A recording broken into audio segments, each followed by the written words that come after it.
Los riesgos financieros relacionados con el clima podrían afectar a la seguridad y la solidez de las entidades financieras individuales, dando lugar a implicaciones más amplias para la estabilidad financiera dentro del sistema bancario.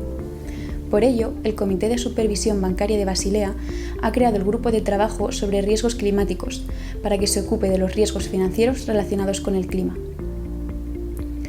Los impactos económicos y financieros combinados asociados al cambio climático pueden dar lugar a considerables pérdidas futuras para las instituciones bancarias.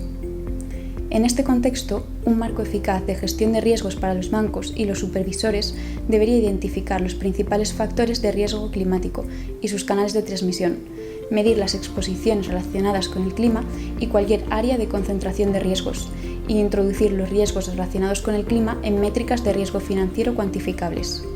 En este contexto, el BCBS ha publicado un informe sobre los drivers de los factores de riesgo relacionados con el clima y sus canales de transmisión, así como un informe sobre las metodologías de medición de los riesgos financieros relacionados con el clima. Esta nota técnica resume los principales aspectos de estos informes. Riesgo físico y riesgo de transición. Existe un amplio consenso sobre la agrupación de los drivers del riesgo climático en las siguientes categorías: riesgos físicos, que surgen de los cambios en el tiempo y el clima, que afectan a la economía, y riesgos de transición, que surgen de la transición a una economía de bajo carbono. Canales de transmisión. Los canales de transmisión son las cadenas causales que explican cómo los factores de riesgo climático afectan a los bancos directa e indirectamente, a través de sus contrapartes, sus activos y la economía en la que operan.